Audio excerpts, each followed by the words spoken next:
तो कहानी की शुरुआत में हमें ग्रैंड प्रिंस को दिखाया जाता है, जो कि बोलता है मुझे जिस चीज़ का डर था वही हुआ। गोकू अब इतना स्ट्रांग होता जा रहा है जो कि मैंने कभी इमेजिन भी नहीं किया था, और मुझे डर है कि ये इतना स्ट्रांग ना हो जाए कि पूरे यूनिवर्स को डिस्ट्रॉय कर दे, और इसलिए मुझे गोकू को इरेज करना होगा। इसके बाद जेनो बोलता है कि ग्रैंड प्रिंस इसके अलावा कोई रास्ता नहीं, मैं नहीं चाहता कि गोकू इरेज होए। तब ये ग्रैंड प्रिंस एक आइडिया सोचता है जिससे किसी को प्रॉब्लम भी नहीं होगी और गोकू इरेज भी नहीं होगा। इसके बाद हमें सीन को शिफ्ट करके बीरस का प्लानट दिखाया जाता है, जहाँ पर गोकू और वेजिटा ट्रेनिंग कर रहे रहते हैं, और तभी वहाँ पर बीरस आता है और बोलता है कि वेजिटा इधर आओ, मुझे तुमसे एक बात कहनी है। तभी जैसे ही वेजिटा जाने लगता है उसके पीछे गोकू भी आने लगता है। वैसे ही बीरस बोलता है कि गोकू तुम हम लोग के साथ नहीं आ रहे हो, और तुम जाके वीस के साथ ट्रेनिंग करो गोकू। तभी गोकू सोचने लगता है कि आखिर बीरस इतने अजीब ढंग से बात क्यों कर रहे हैं मेरे से।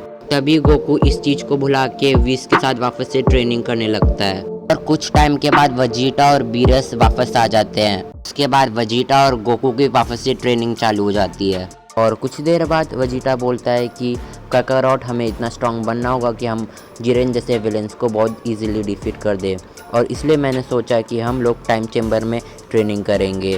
और इसके बाद गोकू टाइम चेम्बर की ट्रेनिंग के लिए हाँ बोल देता है, और इसके बाद वेजिटा और गोकू टाइम चेम्बर की ओर चले जाते हैं, और गोकू वेजिटा टाइम चेम्बर के अंदर ट्रेनिंग करते हैं। फिर कुछ देर बाद वेजिटा बोलता है कि काकारोट मुझे एक काम है, तो इसलिए मैं थोड़ी देर के लिए बाहर जा रहा हूँ। इसके बाद वेजिटा अपनी बात पूरी करके टाइम चेम्बर से बाहर निकल जाता है।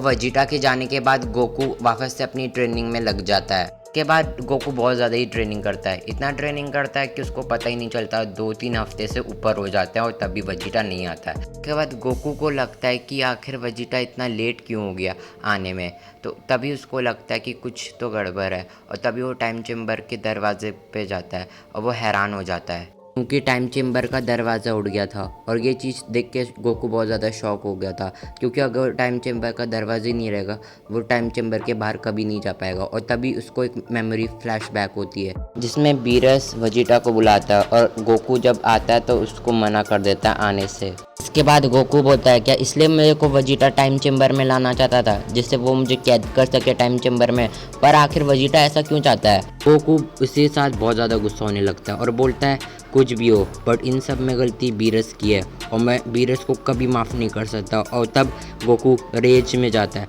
और गोकू बोलता है बीरस मैं तुम्हें कभी माफ़ नहीं करूँगा। और तभी गोकू का न्यू ट्रांसफॉर्मेशन होता है, जो कि होता है dark ultimate super Saiyan God. अभी गोकू के इसी ट्रांसफॉर्मेशन के और से ही टाइम चेम्बर टूटने लगती है, और सामने को पूरा एक होल हो जाता है, जिससे गोकू बाहर निकल जाता है और बोलता है मैं तुम्हें नहीं छूने वाला बीरस। इसी के साथ पार्ट 1 यहीं पे ख़त्म हो जाता है। तो गाइस मैं इस सीरीज़ का पार्ट 2 तब लाऊंगा जब इस पर अच्छा रिस्पांस मिलेगा, और तब तक के लिए लाइक कीजिए और शेयर कीजिए।